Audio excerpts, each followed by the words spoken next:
that I want to start talking about some of these theories that were put forth by Sitchin. And I'll just express once more that none of this is my own personal research. These are all people who were out in the field visiting the archaeological sites, and these theories were Sitchin's own theories. I'm here to retell what I can to you. And so the first word that really caught my mind personally was a word Nephilim, which I think is quite common today. And in English, it's usually just not translated, but used as the original Nephilim. Now, the interesting thing is the word Nephil, which is the singular in Hebrew, literally means giant, huge. You could say about an event or a wave, and you could also say about a person. It's not a very common word, I would say, but everybody knows what it means. It's certainly a word that's still being used. And it was very confusing for me because the root of that word in Hebrew is nafal, which means to fall. And so why does the root to fall mean giant or huge? Now, this is a very curious question that I'd never really, I'd noticed it before, but I'd never really put much mind and considered there was some kind of connection. But then, very recently, in the past few weeks, I actually came across another word that I'd never noticed before, and that's the word Anak in Hebrew. And the word Anak, I thought, was a much more modern word because that's the word that literally means giant when describing a giant. It's actually a biblical term. And I didn't know this. I forgot. It's when I say biblical, I should say that all of these Bibles are biblical tales are of the Old Testament, and that's the religion that I was brought up in and what I know better.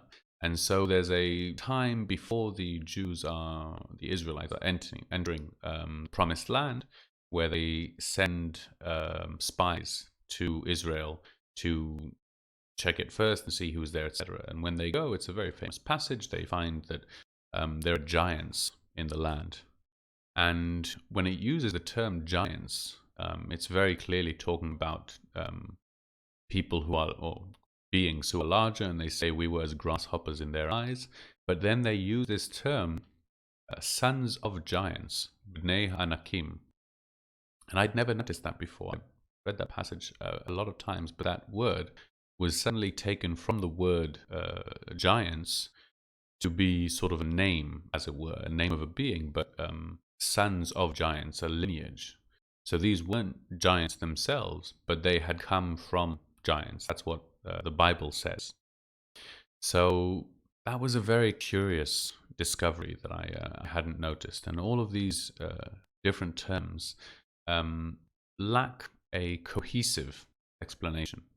And last episode I spoke about Occam's razor. There doesn't seem to be any of those simple explanations that explain it all in the Jewish interpretations that I have been exposed to. I don't mean to say that I'm an extensive Jewish scholar, but when I heard of Sitchin's theories, they give an answer to a lot of these questions. And so let's get right into it.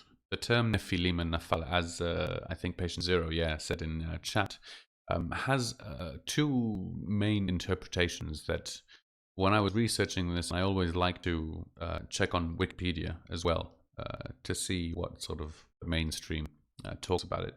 They seem to have these two competing theories that they claim are competing, they claim are mutually exclusive. And we'll see in a minute what that means.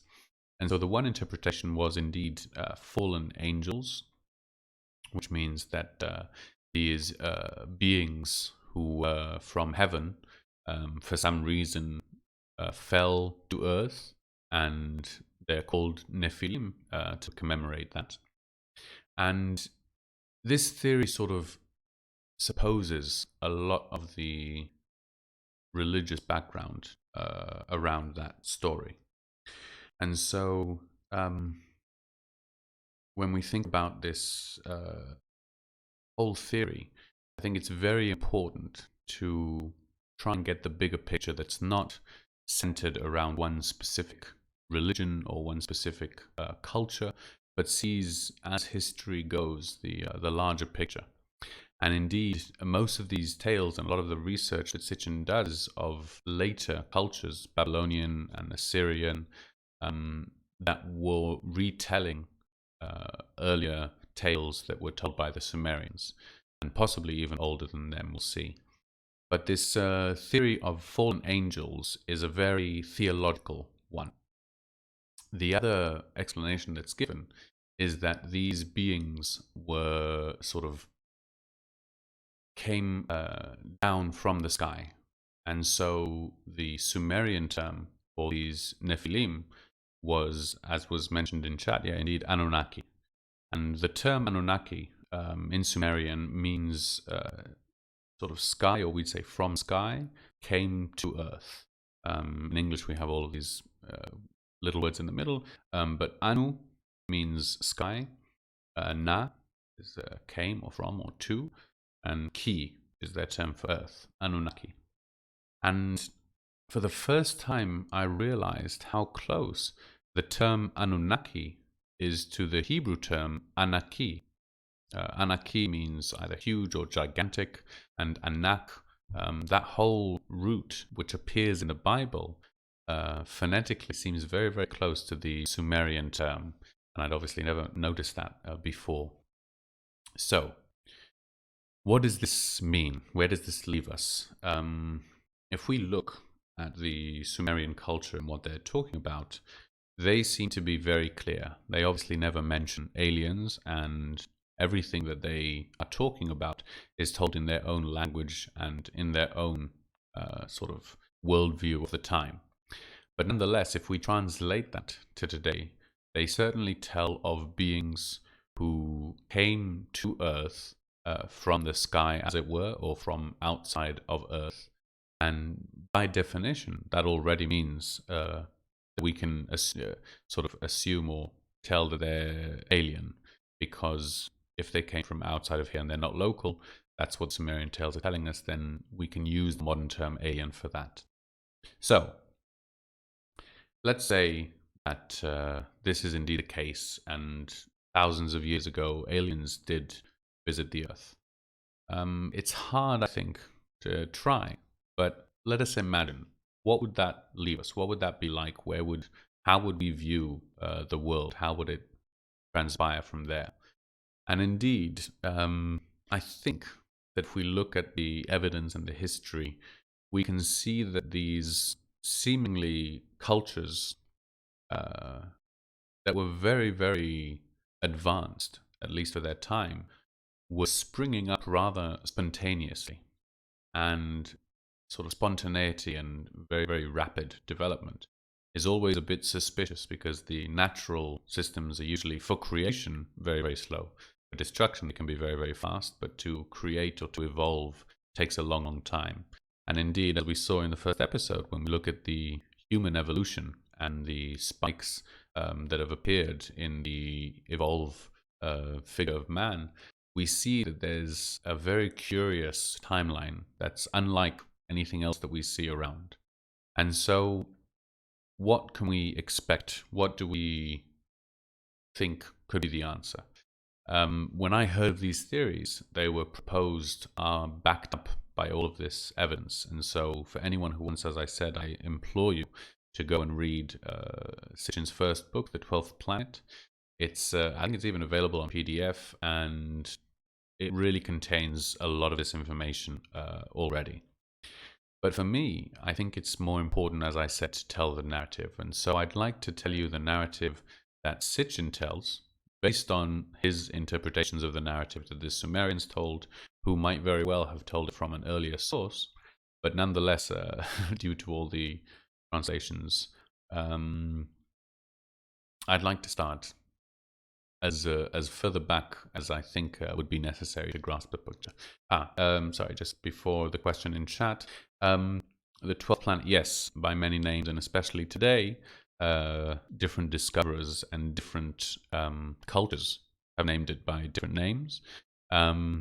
And indeed, as I've seen by the comments so far, I'm pretty sure you know what planet I'm talking about. It's a sorry about that. It's a very interesting read because it really is an astronomical suggestion and theory, but it's based on the previous cultures. So I will get into that more later. But in fact, for now, and that's actually exactly where we're going to start. Patient Zero, no, I don't recognize those names. I have to look it up. I know that as Planet X or the Sumerian name Nibiru. And excuse my pronunciation, along with my deep voice. So let us assume for a moment that our solar system contains one more planet that we have yet to confirm, which is at the outer rim, and it's the furthest one from the sun. Yeah, I apologize. Actually, when I first did the podcast with making stuff, this exactly happened. So yeah, I'm used to it. But it sounds fitting for the subject. I think a bit of distortion. Yeah, exactly. Thank you, William. So let's start from this planet. Now, on this planet, it's told that there were two competing rulers. And in fact, one was the father, and his name was Alulu, if I am pronouncing that correct. And the other was his son, named Anu.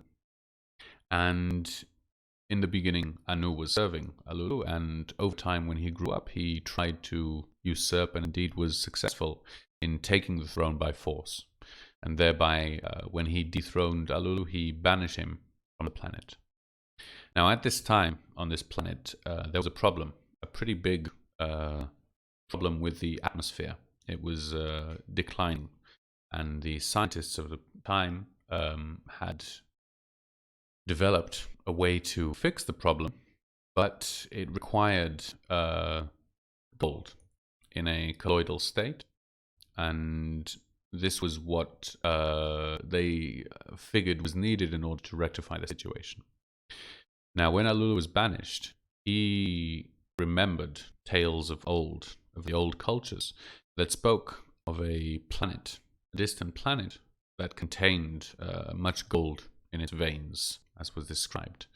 And so, with nothing to lose and no home to go back to, he stole a spaceship and began the quest towards this unknown planet that no one had ever visited.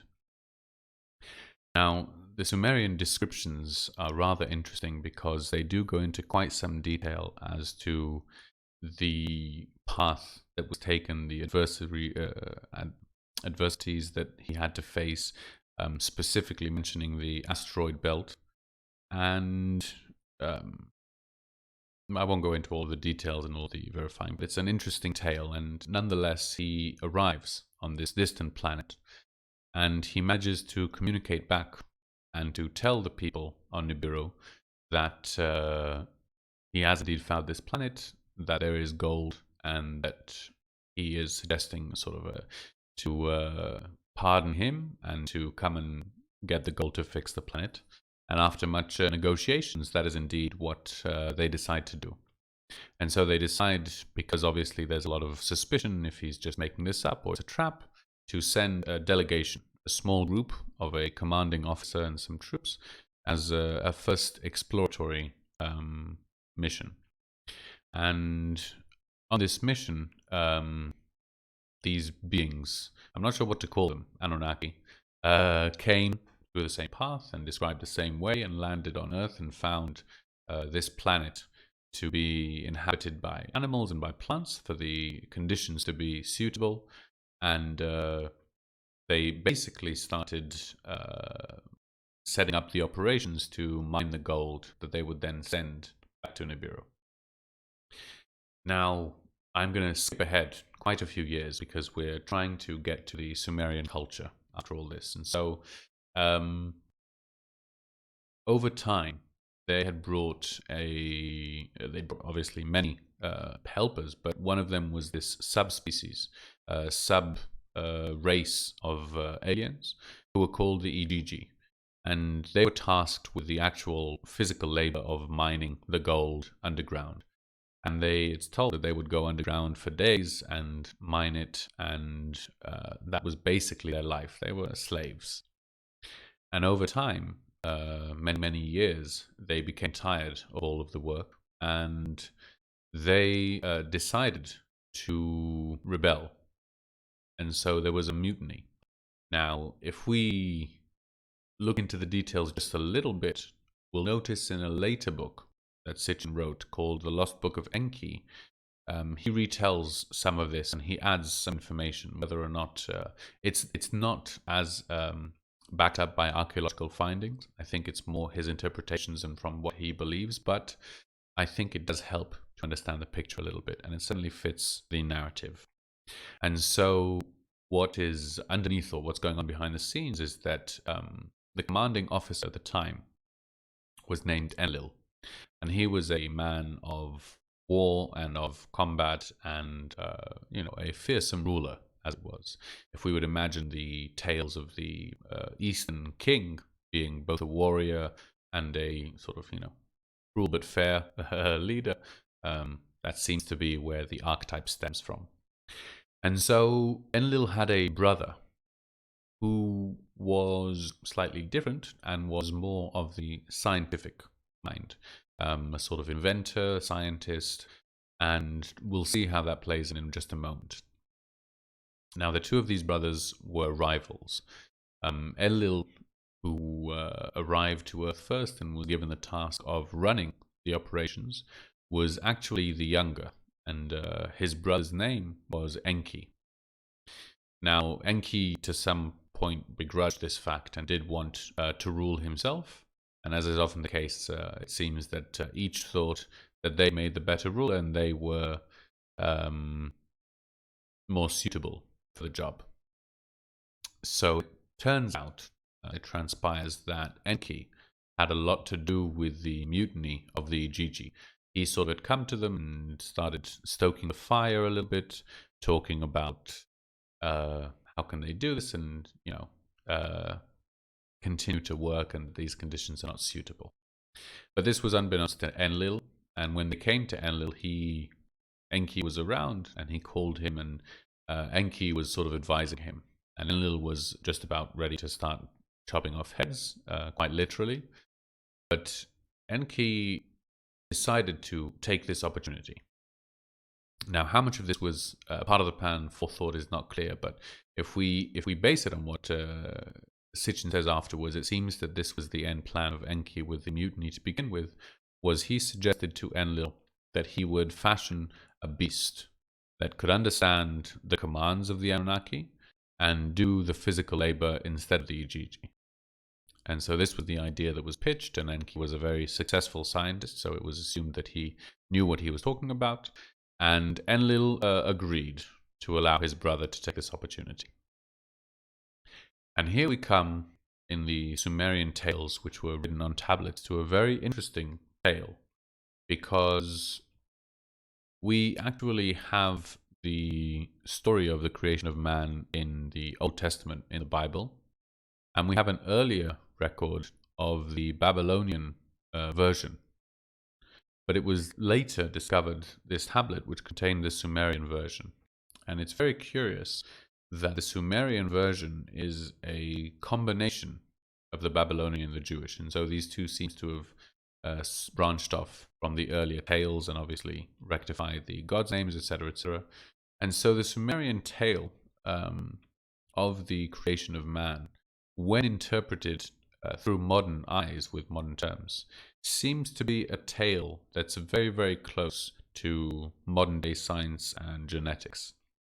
So, in the Babylonian tale of the creation of man, it's told that man was created to unburden the gods. That was his purpose. That was his reason for being created. In the Jewish Bible, it was told that man was created out of quote-unquote clay.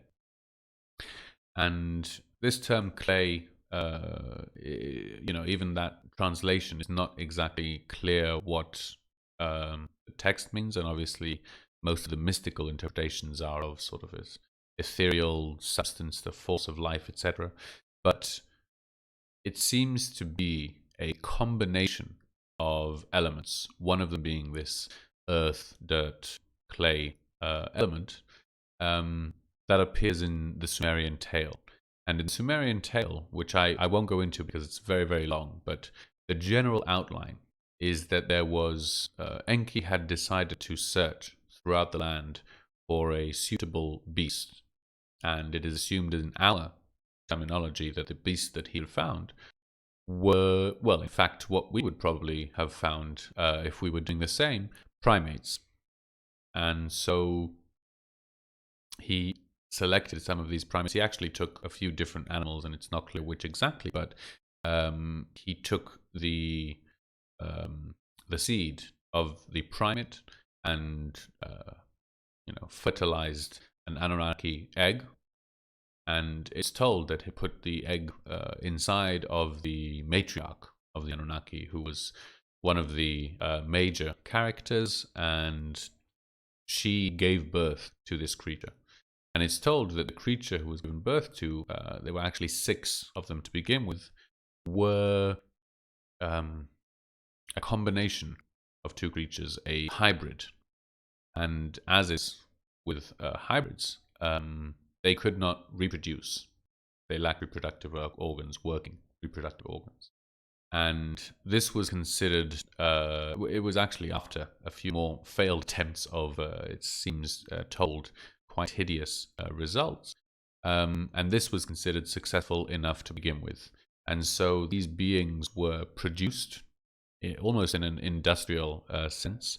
And when they died off, they couldn't reproduce, and so they were continually being produced by these by the Anunnaki. And as time went, this itself became troublesome, and so Enki once again requested the permission of Enlil to improve on his creation. Now, in the book of Enki by Sitchin, we get a very interesting look into the character of Enki, and it seems that throughout all of his endeavors, he did have a very strong sense of a moral obligation, and he felt that this was his destiny, and he felt that this was his purpose, that the reason that everything happened, that all transpired, that Alulu was dethroned and banished and reached here, and these the Anunnaki were now in this foreign alien country planet for thousands and thousands of years, was all for this purpose of giving intelligence and birthing a new creature who could be, as the Anunnaki, who could be a creator as well. And so Enki really did see, apparently, all of this as a very important and sort of moral obligation of intelligent life to continue spreading the seed. And I think it'd be interesting to compare the state of humanity today with dealing both with the question of clones, and I think more specifically the question of AI giving life to, whether it's life, but understanding and intelligence to another being. And as the years to come, we'll see how that is. But certainly in Enki's situation, it seems that he had some trouble as well. And so he was given permission, and it should be stated that in Enlil's eyes, the creatures that were being created were slaves, were really work animals, and were created for one purpose and one purpose only, and that is really to unburden the gods. Again, to unburden the lower beings, the Igigi, but even that in order to sort of protect the higher echelon. And so there's these 2 very conflicting worldviews of these 2 Anunnaki, these 2 major players in all of the Sumerian tales. And so Enki was given permission, and he went to work, and it's told that this was actually done alongside his son as well. And in the end, they managed to do what was requested, which was to understand, to sort of work with the DNA elements and to allow the creature, the creation, to be able to reproduce. But underneath that, Enki was interested in much more. And it's said that part of what Enki was attempting to do as well was actually to develop the spirituality of this being. And so we'll get into the spiritual, mystical side of things when we talk a bit more about Drunvalo. But in all accounts in the Sumerian culture, it is very clear that what I would term spirituality for them was truly religion, and the religion was to be able to join the gods, to become immortal, to change from being merely human. And this was sort of really the object of their religious practice, for people, at least as what was told. And so Enki's purpose in the beginning was to create a being who could spiritually become advanced, complex, and evolved to one day leave the human form that was given to him as well. So, as it were, unbeknownst to Enlil, Enki was working on this as a much grander project, and indeed it seems that he was successful. So, okay, I can see that we're just 15 minutes before. I think this will be a good place to wrap it up. I'm glad I managed to get this far. What the hell? What are we talking about? What is all of this? What am I trying to say? Well, when I first heard about these theories, and again, I think this entire picture, this entire tale that I told you, took me a long, long time to get all of the details from different sources. And it was really a few years before I had all of that really sitting comfortably in my mind. When that was the case, and when I sort of started to grasp it, I thought of two things very, very clearly. One was how much sense it makes that we were created as slaves. Sort of, I hadn't really worded it that way, but if you had asked me, I think anyone, we call it machines, we call it animals, but really what human beings throughout history as a collective always seemed to crave was being under someone's ruleship and getting the security that we get from that, but giving up our independence in return. And all of those times that I was so frustrated at both historical events and modern day people of just how passive and how quickly people are willing to give up their freedoms in exchange for security, as always is.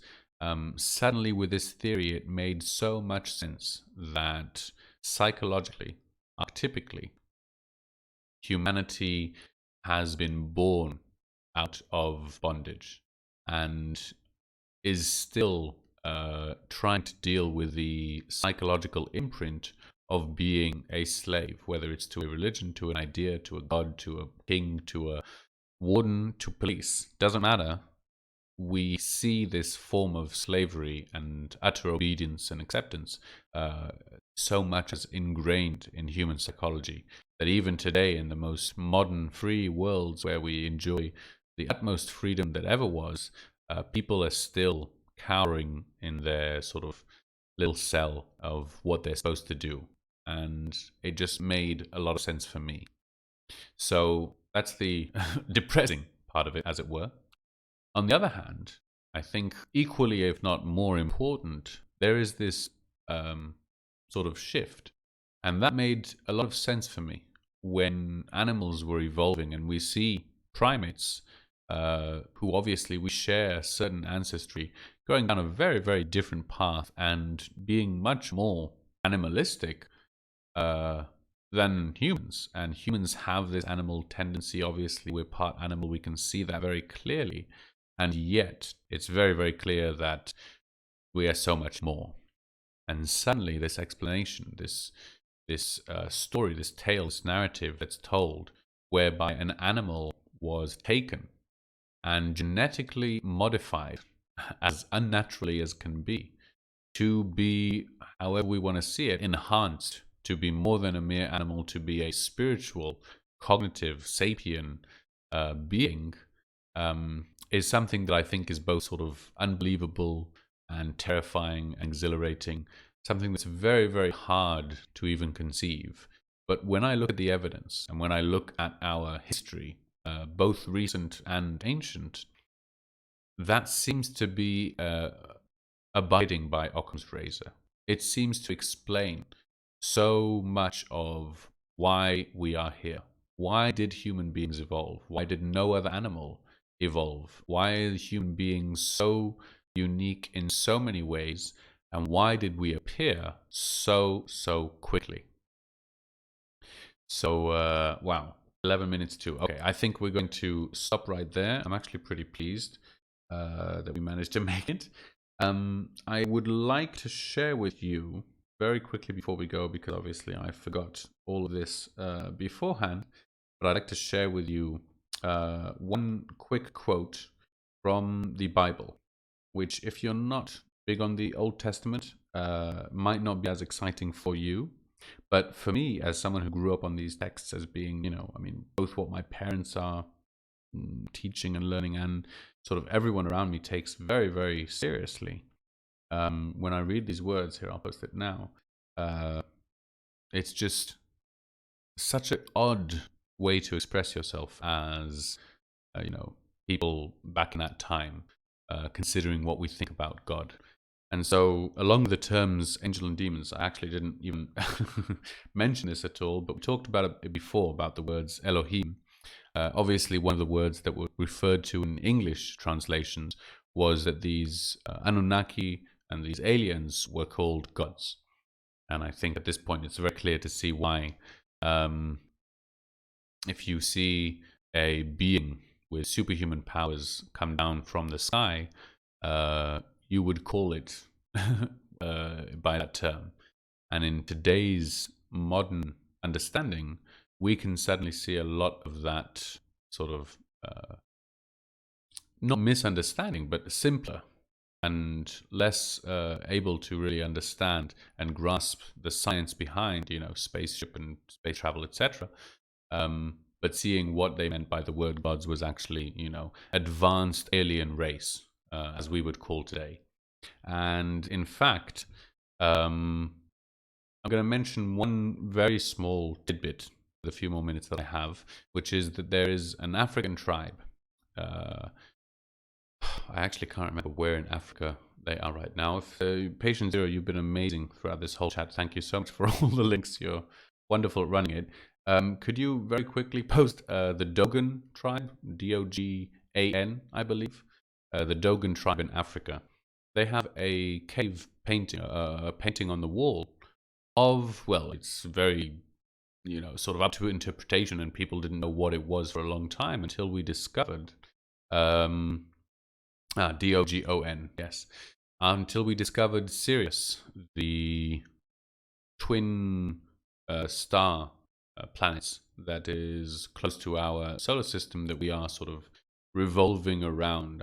The gravitational pull is affecting each other, and we're in this binary system of these two planets. I believe that they're centered around a black hole, if I'm not mistaken, but I could be wrong about that. But the Dogon tribe of people in Africa have this drawing, and when they're asked, they told that it was made of the heaviest material in the world.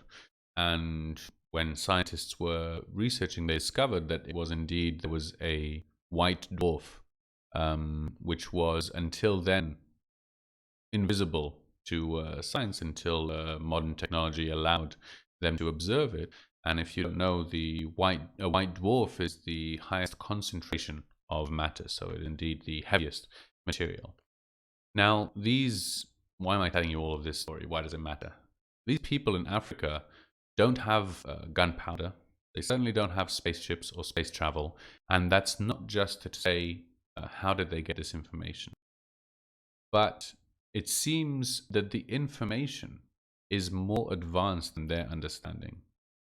And that, I think, is what's very, very curious. When we look at the Sumerian culture, when we look at the Egyptian culture and the, not development, but chronological development over time, we actually see a decline in skills. We see that these cultures seem to be starting at their peak and then deteriorating over time, which, if you've been listening from the beginning, you'll know is actually the opposite, the unnatural way of doing things. It's what we call the man-made way. in nature, things start and then grow bigger and stronger and more stable, or they don't make it. But nothing starts at the peak and then immediately starts declining except for machines.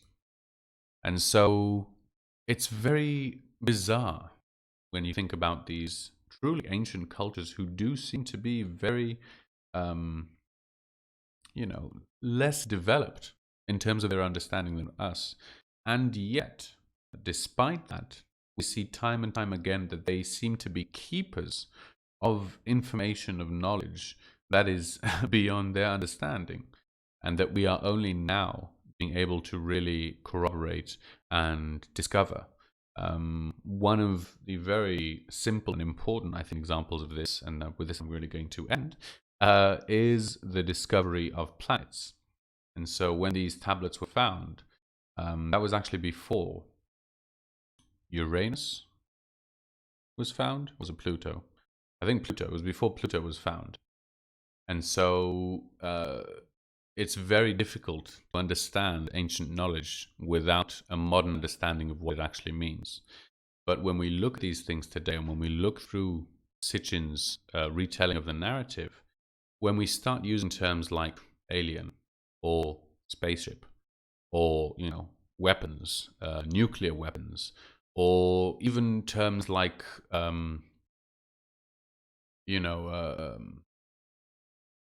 all of these different technologies that would have been perceived in a very different way when they weren't understood, today we can suddenly see a lot more what they were trying to say.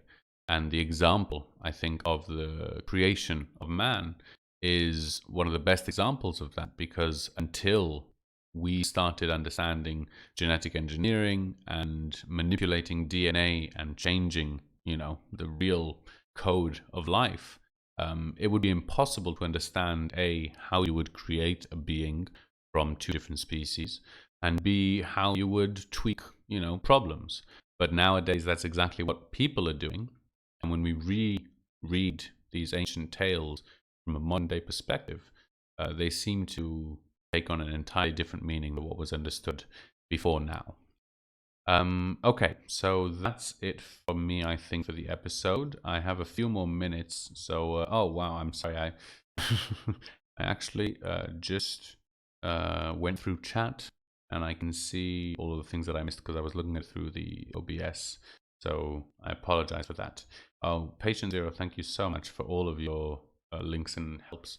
Yeah, I've spoken about a lot of things. It all sounds, I think, quite a bit much when it's poured out in 1 hour.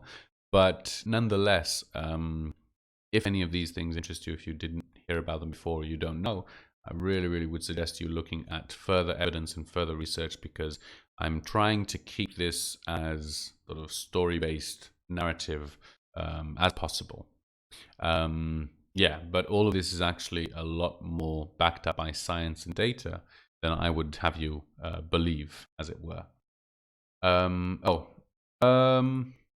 me see, Rondon, because no, to be honest, I actually got through what I was planning to get through. So, no, I think we'll be good. Is there a show afterwards? Hang on, not on chat. No show after. Okay. So I will let you lovely people get back to your to your lives. Thank you very, very much for joining me. I really apologize once again. I hope by next week everything will be much smoother. But for now, I will leave you with my very, very deep voice, and all the best. Have a good evening.